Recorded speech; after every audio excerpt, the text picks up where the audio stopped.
more reports today that Benjamin Netanyahu is asking the American side to speak with the Egyptians, telling them, stop what you're doing in Sinai and reduce the forces. The Axios website reported today that during the Prime Minister's meeting with Marco Rubio on Monday, a list of activities in Sinai that he claims constitute a material violation by Egypt of the 1979 peace treaty with Israel was presented. An Egyptian official rejected the claim and said that the Trump administration did not raise the issue with Cairo.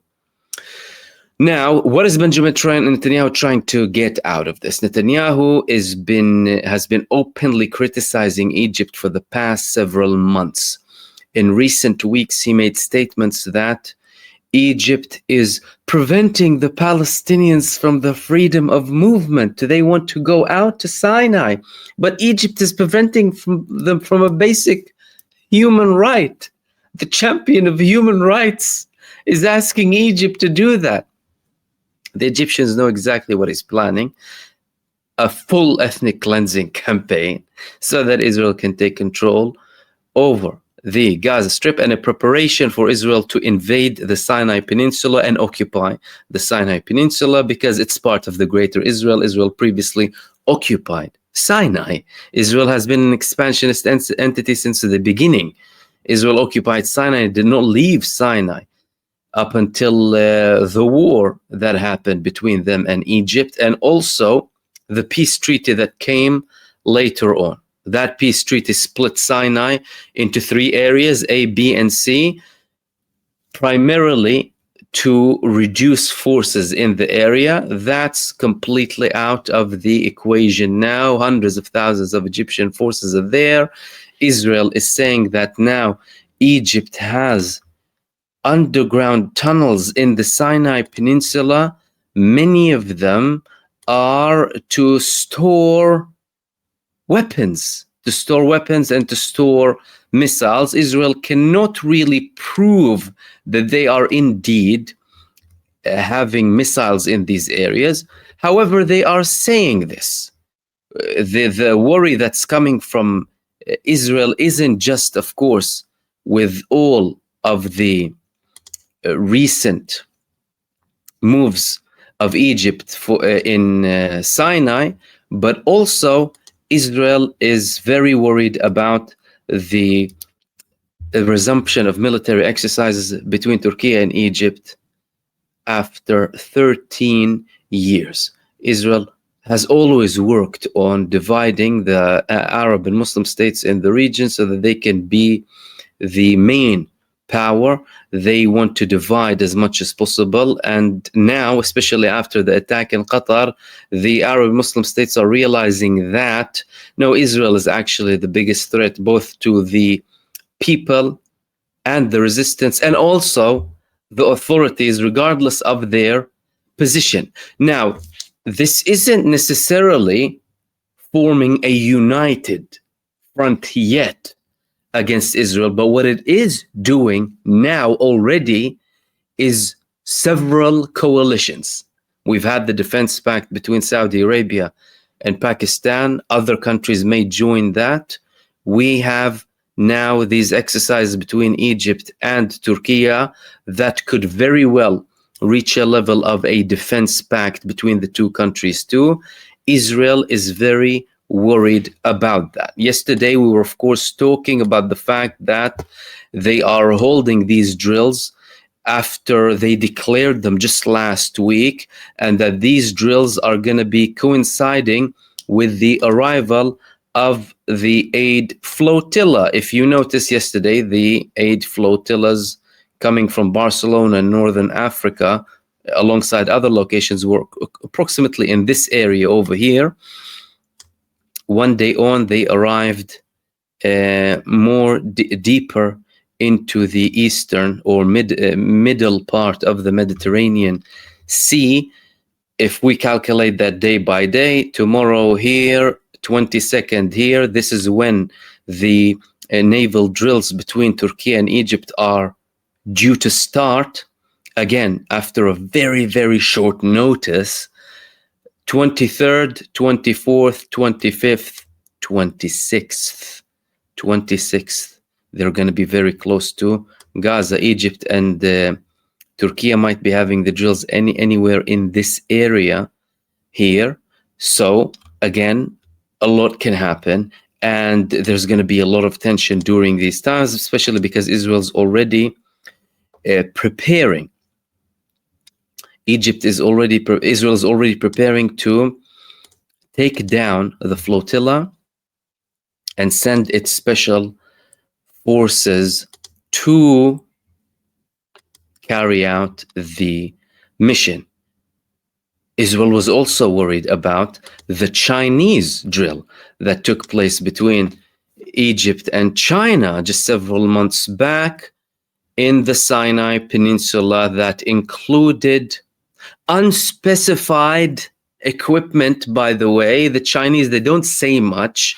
Neither did the Egyptians, by the way. We do know that J-10s were participating. Egypt just last week deployed HQ-9B long-range air defense systems that they bought from China. Reports that they already received a batch of J-10s that give them air superiority with Israel in case of any air-to-air confrontation because of the long-range air-to-air missiles that the J-10Cs hold, something that is a strategic weapon that changes the equation and also changes the superiority of the Israeli Air Force in the region, something that the United States tried to work on for a very, very long time. That, of course, later led Egypt to diversify its weapons and manufacturing. Of course, again, Benjamin Netanyahu is now telling the Americans,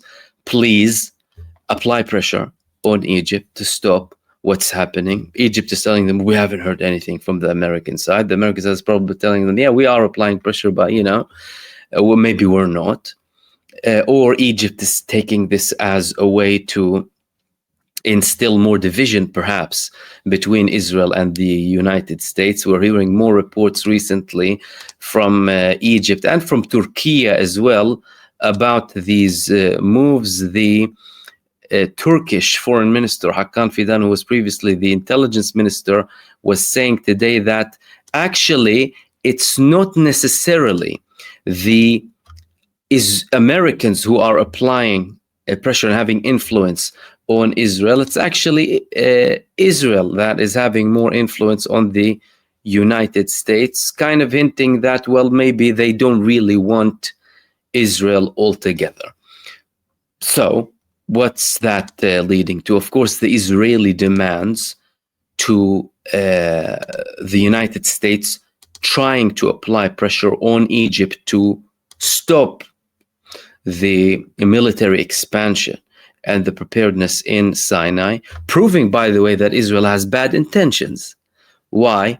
Because in previous reports and in previous statements, senior figures in the Israeli establishment, including the intelligence establishment as well, said that the Egyptians are actually preparing underground networks in Sinai to thwart any potential Israeli attack and to target Israeli fighter jets that may go into Sinai.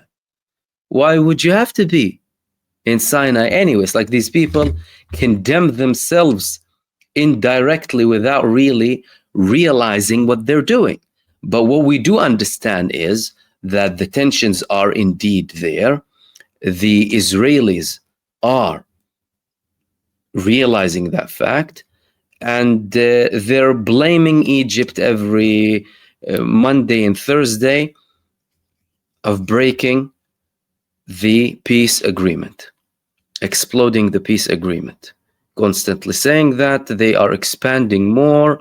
They're doing this now with Turkey. They don't want peace with us. They're speaking about the fact that Egypt or the Egyptian president said that the Israelis are an enemy, or Israel is an enemy. They're taking all of that into consideration. Now, there were also direct warnings. The direct warnings came from Egypt, especially after the Qatar strike. They told everyone, especially the American side, there will be serious consequences if Israel acts on Egyptian territories like they did with Qatar. As a matter of fact, there were previous reports that Egypt also thwarted Israeli attempts to assassinate senior figures in the Palestinian resistance in Cairo. Why is Israel doing that, you may ask? Well, clearly because the intentions of Israel are not intentions only against Gaza. Soon after the Hamas attack on Israel on October the 7th, with Israeli knowledge and deliberate inaction, following Israeli mass murder of Israelis on the 7th of October, as confirmed by Israeli civilians, Israeli military personnel shoot everyone between these areas and Gaza, anything moving back to Gaza, regardless of who they are and what their identities are. Figures in the Israeli military warning their commanders, and their commanders giving them instructions, go back to sleep. Benjamin Netanyahu's office being notified hours before the attacks took place that there are suspicious movements, Israel letting it happen. What did Benjamin Netanyahu say after all of that? We're going to change the face of the Middle East. He did not say, oh, we want to get our prisoners of war back from Gaza. He said, we want to change the shape of the Middle East. Why? Because the man has prophecies in his brain and he wants to implement the greater Israel. He just said that he has this emotional attachment with the greater Israel. Greater Israel stretches from Egypt to Kuwait. And then if they do implement that, by the way, they might start talking about the greatest Israel that would stretch to Afghanistan and Pakistan, right? Because that was promised like 4,500 years ago, before anything happened somehow. And they'll come up with some texts. Therefore, the region is realizing that Israel is not only a threat to the Palestinian people, like the Israelis wanted to tell the whole world, oh yeah, we want peace, they don't want peace, and our only problem is Hamas and this and that. But the whole of the region, with the establishments that even have peace treaties with Israel or went into what's falsely labeled as the Abraham Accords, they would be next. Them thinking somehow that they would be protected by having this approach towards Israel clearly isn't going to bring them anywhere. Israel attacked Qatar, a mediator approved by the United States and by Israel. And by the way, Benjamin Netanyahu probably considered the fact that he has a case he's facing inside of Israel called Qatar Gate about senior officials very close to him being bribed by Qatar, regardless of how true or not that may be. But Benjamin Netanyahu has a track record of dealing with Qatar directly. They know that very well. They know that Qatar passed cash to Hamas with the knowledge of Benjamin Netanyahu after multiple wars and multiple agreements that Gaza and the Gaza authorities and the Israeli authorities had previously. So Netanyahu, by attacking them in a way, he's saying, oh, look, they're actually not my friends. And look what I can actually do to them. However, the message was far deeper. This isn't just an attack against Qatar. This is an attack against all of the countries in the region.